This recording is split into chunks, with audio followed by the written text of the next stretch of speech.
Guys, and today we'll be talking about Charlotte Hornets. And I'm watching the Bulls-Bucks game, and you know what I thought? I was like, damn, let's think about the candidates who could be on the short list for the Charlotte Hornets. Let's shout out Jack Simon of atthehive.com for writing an article on this, giving me some candidates. And we've all talked about Kenny Atkinson, and obviously he has to be brought up because if you watch the NBA, you know that the Brooklyn Nets would not even been able to land Kyrie or Kevin Durant if it hadn't been for the work of Kenny Atkinson developing the players when they really didn't have any picks. But as you guys know, the Charlotte Hornets were blown out in the play-in tournament for the second year of row, and they decided that they had to go in a different direction. James Borrego, a guy who around the coaching circles is very highly respected. I'll admit that. Very highly respected guy. People very much enjoy him.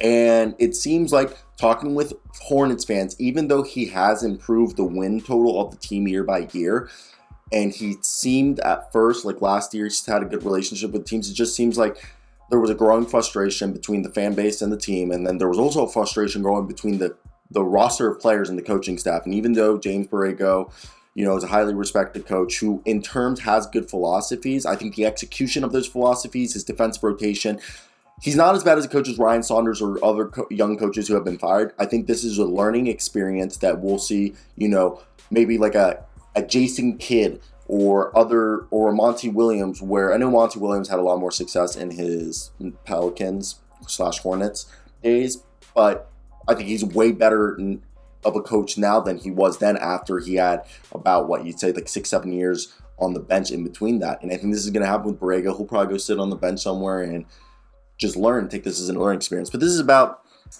the Charlotte Hornets and who their guy is going to be. And let's talk about Kenny Atkinson, the Brooklyn Nets. He's now spent a year under the LA Clippers and now is under the Steve Kerr. And Atkinson transformed the Brooklyn Nets. Okay, they were a laughingstock, and he took them to the D'Angelo Russell-led Nets to the postseason. And he's kind of the golden child of player development and team advancement that the Hornets would need.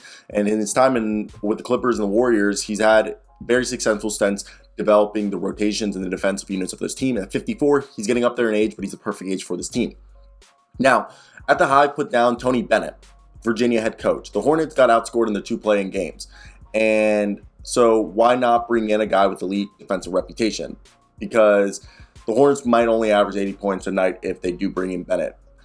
Look, Tony Bennett play doesn't seem like it would translate to the NBA. And I'm personally a believer that the NBA is done hiring college head coaches. The only way a college head coach would become an NBA coach now is if he takes a bench job, sits on the bench for like 5 to 10 years, and earns his stripes.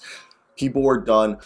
It really seems like most college coaches fail. It's very rare, and I think the exception could be Juwan Howard, or a former NBA player. I know Tony Bennett played, but look, I just think most college coaches stay in college because college and NBA, 2 different games. College coaches, college run the game, okay? NBA players run the game.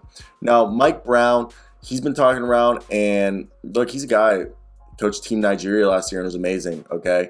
And he's been in charge of the Warriors offense for years, but for the last 2 years, he's been in charge of the Warriors defense. So he's led that defensive turnaround, and he coached the Lakers and the Cavs. Now, Sam Cassell, he's a guy who's been in so many interviews, and he's failed to land those, but he landed back with the 76ers as an assistant. And this is his third stop as a coach. He spent time with the Wizards and the Clippers before.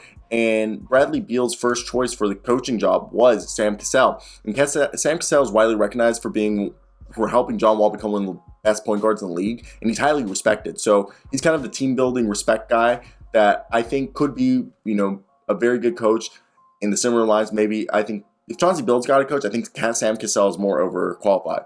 There's Mike D'Antoni, who's the coaching advisor for the Pelicans, and if you want to have the best offense that doesn't play defense, hire him. That's all I have to say.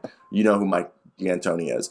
Then there's Darvin Ham, and there's also Charles Lee we could talk about, who is also an assistant for, the Milwaukee Bucks. And look, Darvin Ham is a guy who's followed, like Charles Lee, follows Mike Budenholzer, and he's worked on the defense while I believe Charles Lee's the offensive guy. So, he's 48 and Charles Lee's around the same age. So those are 2 Bucks assistants you could look at.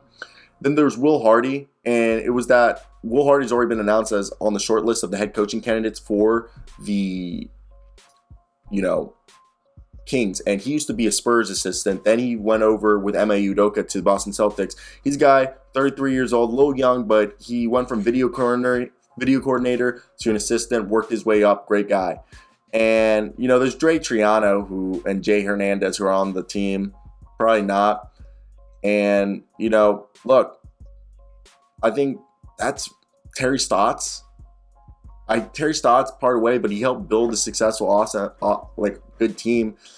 And he isn't exactly the young, hungry coach that fit the style of this team. I think a guy more along the lines of a Will Hardy, Darvin Ham or Charles Lee or, Sam Cassell would fit this team very well, or Kenny Atkinson at the very least.